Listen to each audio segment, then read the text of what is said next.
Alors, pourquoi est-ce que les relations sont si complexes parfois? On voit ça tout de suite dans cette vidéo.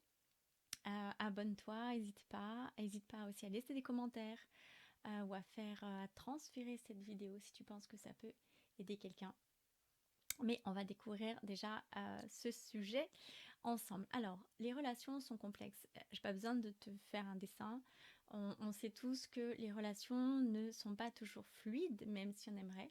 Que ce soit les relations amoureuses, que ce soit les relations amicales, les relations avec nos parents, avec nos amis, avec les personnes avec qui on travaille, de manière générale, avec qui on interagit. Ça peut être quand je vais acheter mon pain à la boulangerie, ça peut être en voiture. Les relations, voilà, c'est quelque chose qui est complexe. Évidemment, euh, bien, vous avez tous vécu ça, c'est-à-dire cette envie d'un côté que la relation se passe bien et on ne sait pas pourquoi ça fonctionne pas. Ou alors ça fonctionne un temps et puis ça fonctionne plus au bout d'un moment et on comprend pas pourquoi, notamment au niveau amoureux très souvent. Les premiers débuts sont assez agréables, assez fluides et tout d'un coup il commence à y avoir des conflits, voilà. Donc, qu'est-ce qui se passe en réalité? Ben, ce qui se passe, c'est que on part de cette croyance que dans la relation, on communique les choses de manière très claire. C'est-à-dire que on pense que nos attentes sont comprises par l'autre et que l'autre aussi est au clair sur ce qu'il veut, nous l'a exprimé. Et on pense que donc tout est clair. C'est-à-dire qu'en gros, ce qui se passe dans ma tête, ce que je veux, ce que je souhaite, ce que je n'aime pas, et ce qui passe dans la tête de l'autre, ce qu'il veut, ce qu'il ne veut pas, euh, que tout ça est extrêmement clair, extrêmement bien communiqué. Et on pense que c'est ça, et c'est simplement qu'il y a des désaccords. Eh bien, en fait, c'est beaucoup plus compliqué que ça. Parce que sinon, ça voudrait dire qu'on a la totale maîtrise de, voilà, de ce qu'on exprime à l'autre, de ce qu'on entend de lui. Ce serait extrêmement rationnel, un peu comme deux robots qui, simplement par des arguments, arriveraient à s'entendre. Donc, si quelqu'un, par exemple, dans une relation de couple, fait quelque chose qui ne me convient pas, je lui dis, il entend. Comme il est dans le même fonctionnement, qu'on est tous très très clairs et qu'on fonctionne tous de la même manière, il le comprend immédiatement, il change son comportement. Et de même, si la personne a quelque chose à me dire, elle me le dit, ce que tu fais ne me convient pas toujours, ok super. Et moi, évidemment, comme je comprends qu'on est tous d'accord sur ce qui doit être fait, eh bien, je réagis conformément à sa demande et donc tout est fluide. Bien évidemment, ça ne fonctionne pas du tout comme ça. Pourquoi? Alors, vous avez sans doute entendu parler de PNL, la programmation neurolinguistique, qui va vraiment dans le détail de tout ça, mais là, je vais vous en faire un peu un condensé. Ce qui se passe, c'est que, en fait, ce ne sont pas deux âmes conscientes, deux mentales, entre guillemets, on ne va pas dire mentaux, qui se rencontrent. C'est beaucoup plus complexe que ça. Il y a, on va dire, la partie visible de l'iceberg qui se rencontre, ce que je dis, ce que je crois dire, ce que je crois être, voilà. Et en dessous, il y a, pour chaque personne, vous voyez, il y a la partie visible de l'iceberg, et en dessous, il y a un univers inconscient tout simplement.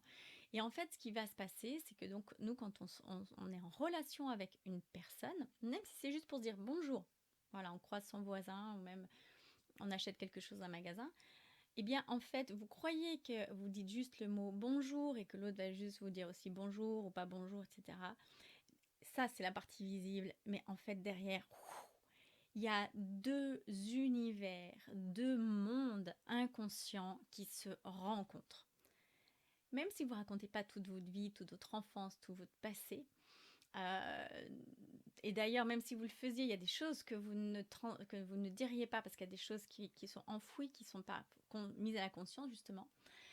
Eh bien, en fait, vous ne vous rendez pas compte que par un simple bonjour, la manière dont vous dites le bonjour, est-ce que vous dites bonjour ou bonjour à tous ou bonjour madame ou votre voix, votre timbre de voix, est-ce que c'est grave, est-ce que c'est aigu, est-ce que c'est rapide, bonjour, est-ce que c'est lent, bonjour. Voilà, la manière, évidemment, tout l'aspect corporel. Hein, on sait maintenant que, voilà, PNL nous le redit, que la communication passe aussi par le langage du corps. Si vous dites bonjour, ou si vous dites bonjour, voilà, vous dites bonjour, sans regarder la personne, vous voyez bien que donc, ce qui passe entre deux personnes va bien au-delà de ce que le mental croit qu'il fait passer. Donc, en effet, le mental croit qu'il dit juste bonjour, euh, mais non, c'est bien plus complexe que ça. En fait, dans votre bonjour, dans votre attitude, dans votre seule présence, vient passer en arrière-plan. Il y a tout ce que vous transportez avec vous, votre énergie du moment, comment vous vous sentez, parce que même si vous dites un bonjour souriant, mais que vous n'allez pas bien, il y a des choses qui vont passer dans votre regard, dans votre posture. Est-ce que vous avez les épaules comme ça, comme ça? Tout ça est perçu par les cinq sens de l'autre personne. Donc en fait, ce qui se passe, c'est que ce sont deux univers immenses qui se rencontrent, que ce soit pour une seconde ou que ce soit pour plusieurs mois, plusieurs jours de vie. Euh, et donc, bien évidemment, c'est ça qui fait la complexité d'une relation. Et ce qui se passe, bien évidemment, c'est que dans ces deux mondes, dans ces deux univers inconscients que vous trimballez avec vous, quoi que vous fassiez, quoi que vous disiez, mais il peut y avoir un décalage entre ce que vous dites et ce qui se passe à l'intérieur de vous, peu importe, ça transpire, je dirais. Eh bien, en fait, il va y avoir aussi dans cette partie inconsciente énormément de blessures, énormément de conditionnements de croyances. Certains psychologues, psychiatres disent que 90% en fait de nos comportements sont liés à notre inconscient. On croit qu'on maîtrise, mais en fait pas du tout à nos conditionnements, à nos croyances. Voilà, si j'ai été élevée dans la croyance que l'autre, voilà, potentiellement le couple, c'est dangereux parce que j'ai vu mes parents s'écharper petite, alors que si l'autre personne a une autre vision qui est le couple c'est quelque chose de merveilleux, si je suis pas en couple, je n'existe pas parce qu'elle a eu des parents très fusionnels, ou si une autre personne a vu ses parents séparés mais très heureux et qu'il a vu d'autres amis avec des parents qui s'écharpaient ensemble, il se dit ok, séparer c'est mieux. Donc vous voyez bien qu'on arrive avec tous nos bagages de croyances, de conditionnements, de valeurs. Et le problème, c'est que donc derrière, ça va créer des contractions, souvent derrière des blessures, des peurs. Et donc c'est aussi tout ça qui va avoir lieu dans une rencontre. Et c'est pour ça que dans une rencontre, c'est complexe et que c'est mouvant en plus. Parce qu'on peut être un jour, si on est plutôt bien, on va dire, plutôt connecté aux choses qui sont... Parce qu'évidemment, dans notre univers inconscient, je parlais des blessures, des conditionnements un peu négatifs, lourds, mais il y a aussi, heureusement, toute une partie qui est en fait ce qu'on est réellement, ce que j'appelle moi notre diamant intérieur, qu'il faut aller creuser un petit peu, qui est tous nos talents, on va dire, naturels, qui est la joie d'être, la joie de contempler, l'envie d'aider, l'envie d'être avec les autres, de partager. Voilà, tout ça, c'est ce qu'on est naturellement. Et puis viennent derrière, en effet, toutes les croyances d'éducation, de la société, plein de choses, voilà, qui viennent, nos peurs qui viennent se mettre là. Donc, dans une relation, ce qui se passe, c'est la rencontre, encore une fois, de ces deux univers dans leur partie la plus belle, c'est-à-dire, en effet, des talents, des points communs. Et c'est pour ça qu'au début d'une relation, parfois, soit tout de suite, on sait que la personne ne convient pas, soit il peut y avoir une espèce de fusion, un petit peu, parce qu'on se dit, oh là là, il aime la même chose que moi, on est connecté, c'est comme si j'ai pas besoin de finir mes phrases, il finit pour moi ou elle finit pour moi.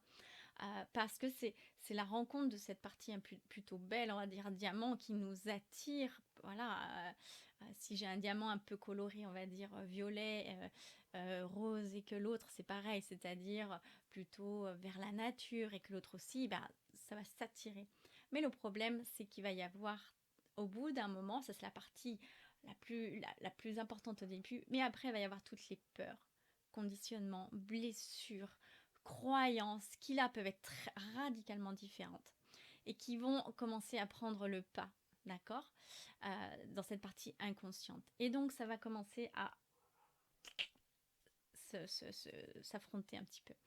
Donc en fait, c'est là que vraiment on se rend compte à quel point c'est complexe, parce qu'une relation, c'est pas juste des mots ou des actes, c'est tout ça qui vient et qui va influencer en fait votre manière de dire les choses, de vous comporter.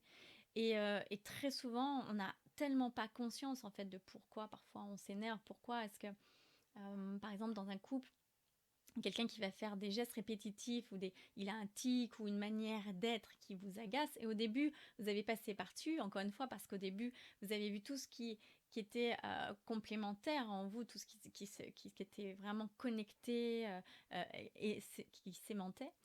Mais tout d'un coup, il y a tout le reste qui arrive aussi, qui dit, mais il y a ça aussi, voilà, toutes les blessures, les conditionnements.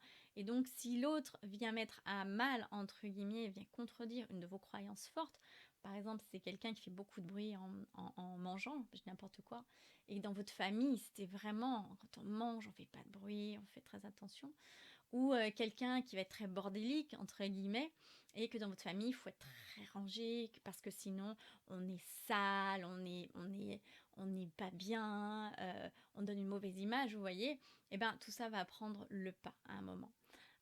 La bonne nouvelle, c'est que si ça prend le pas, c'est que c'est là aussi, l'autre est là pour vous aider à régler des choses. Mais ça, j'en parlerai dans une autre vidéo, parce que sinon ça va faire long. Donc voilà pourquoi les relations sont si complexes, que parfois il y a un côté attirance et aussi répulsion, parce qu'il y a à l'intérieur de nous ce que j'appelle donc la partie diamant, celle qui est la plus lumineuse, on va dire, qui a envie, qui retrouve l'autre sur plein de sujets communs, et c'est génial. Mais il y a aussi la partie plus sombre, mais c'est à nous de la travailler, toutes nos blessures, nos peurs, qui va aussi se rencontrer et faire ça. Et voilà. Et c'est aussi pour ça que parfois il y a des personnes qui disent oh là, lui ou elle, je la sens pas de suite parce qu'on sent que c'est trop fort. Soit c'est simplement qu'on n'est vraiment pas connecté sur le fond de nos diamants. En fait, on est trop éloigné. Et dans ce cas-là, voilà, c'est juste je le sens pas. Vous allez vous rencontrer, dire non, c'est pas mon truc, sans détester l'autre. Soit l'autre va vous faire réagir très fortement, c'est-à-dire que là vraiment vous dire non, j'aime pas du tout. C'est que là en fait la partie blessure, peur, est vraiment vient se confronter très fortement. Et donc évidemment, dans les relations, ça peut être en effet soit complètement répulsif, soit complètement, au contraire, voilà, le plus lumineux s'attire. Mais très souvent, il y a un mélange un peu des deux, et c'est ça qui fait la complexité. Parfois, on se dit, je me souviens d'une amie un jour qui m'avait dit, mais je comprends pas, mon chéri, je l'aime, et parfois, j'ai envie de le traiter de connard, quoi. Peut-être que ça vous parle. C'est ça, c'est ambivalent et c'est ok avec ça. On peut vraiment aimer une personne et de temps en temps qu'il y ait des trucs chez lui qui nous gonflent et qui viennent nous chercher loin dans nos valeurs, voilà, dans nos croyances. Et c'est ok et c'est en fait simplement une bonne occasion de travailler dessus. Voilà, donc ben, j'espère que la prochaine fois voilà, que tu interagiras avec quelqu'un, que ce sera peut-être un peu complexe, tu comprendras que peut-être tu n'arrives pas à capter pourquoi ou tu dis que c'est la faute de l'autre. Mais c'est toujours un peu plus compliqué que ça. Dis-toi bien que ce qui se rencontre visuellement, voilà, c'est la partie visible de l'iceberg, mais qu'il y a deux univers qui, même si tu parles une seconde avec quelqu'un, il y a deux univers qui se rencontrent. Voilà. Et c'est ça qui fait que parfois c'est un peu particulier. Mais ça peut aussi être très beau, bien évidemment. Sur ce, je te souhaite une magnifique journée. Voilà, n'hésite pas à faire passer à quelqu'un si tu penses que ça peut lui parler. N'hésite pas à commenter si tu as des questions sur le sujet. Voilà, c'est tout simple. Et puis, ben, évidemment, à mettre un petit cœur si tu as apprécié ça. C'est toujours plaisant voilà, de savoir qu'on travaille pour voilà, qu'il y a quand même un écho quelque part. Parce que quand on est face à la caméra, on ne sait pas où ça va aller, comment ça va être reçu. Donc c'est super d'avoir un retour. Je vous dis à très bientôt et le meilleur. Voilà.